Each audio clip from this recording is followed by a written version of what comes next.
Meus irmãos e irmãs, nesta quarta-feira, dia 15 de fevereiro, nos encontramos para juntos meditarmos a palavra de Deus nesta sexta semana do tempo comum.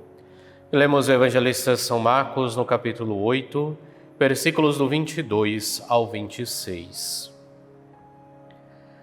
Naquele tempo, Jesus e seus discípulos chegaram a Betsaida. Algumas pessoas trouxeram-lhe um cego e pediram a Jesus que tocasse nele. Jesus pegou o cego pela mão, levou-o para fora do povoado, cuspiu nos olhos dele e colocou as mãos sobre ele e perguntou: "Estás vendo alguma coisa?" O homem levantou os olhos e disse: "Estou vendo os homens, eles parecem árvores que andam."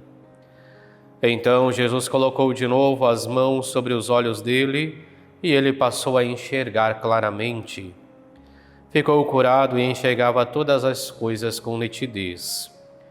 Jesus mandou o homem ir para casa e lhe disse: "Não entres no povoado." Palavra da salvação, glória a vós, Senhor. Continuamos a leitura do capítulo 8 de São Marcos.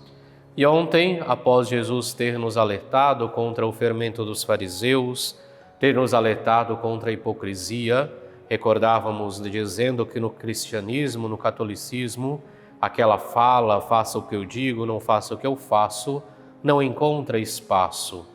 Porque entre aquilo que eu faço, iluminado pela palavra de Deus, e aquilo que digo, iluminado pela mesma palavra, deve haver sempre uma correspondência. Hoje vemos Jesus que cumpre este sinal, que cura este cego. Logo após termos visto então Jesus que repreendia os discípulos porque não eram capazes de enxergar, porque não eram capazes de ver aquilo que se lhes era colocado diante dos olhos, de que Jesus era verdadeiramente o Messias, Jesus cumpre esse gesto, curando este homem. E é interessante vermos que aqui vemos uma gradualidade da ação de Jesus. Primeiro, ele enxerga os homens como árvores que andam. Depois, ele passa a enxergar normalmente. E essa gradualidade ela é importante porque, de um certo modo, este cego, ele é um protótipo, ele é um exemplo da nossa vida de fé. É claro que aqui Jesus opera a sua obra de misericórdia, restaurando a visão a este cego. Mas, por analogia, nós poderemos ver também nisto a nossa caminhada de fé. Num primeiro momento, nós enxergamos as coisas com dificuldade, porque ainda não temos o conhecimento pleno de Jesus Cristo.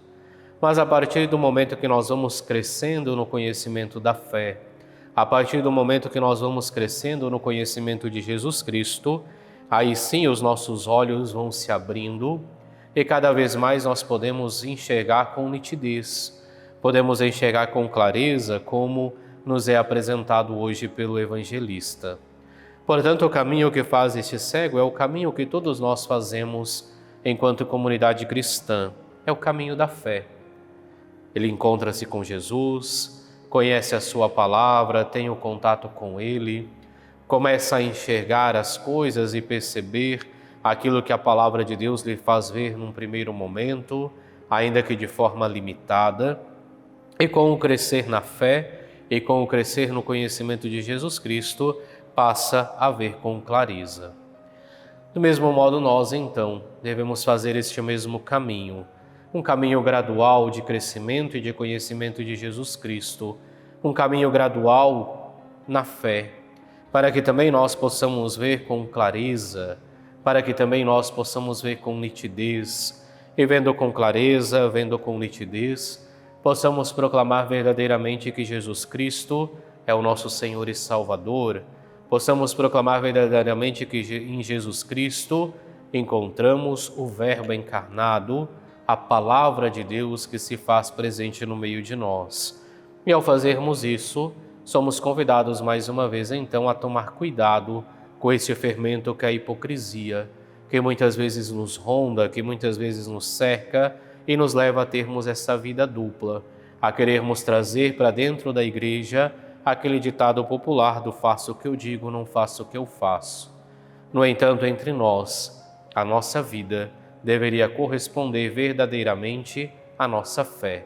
E quanto mais crescemos na fé, tanto mais devemos demonstrar esta fé através dos nossos gestos, das nossas palavras, das nossas ações, e assim crescermos no conhecimento de Jesus Cristo, do mesmo modo que este homem cresce no conhecimento e na visão de Cristo a partir do milagre que lhe é operado.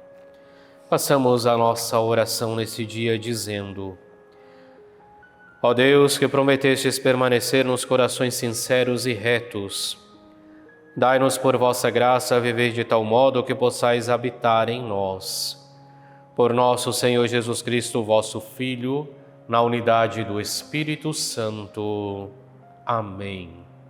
E abençoe-vos Deus Todo-Poderoso, Pai, Filho e Espírito Santo. Amém.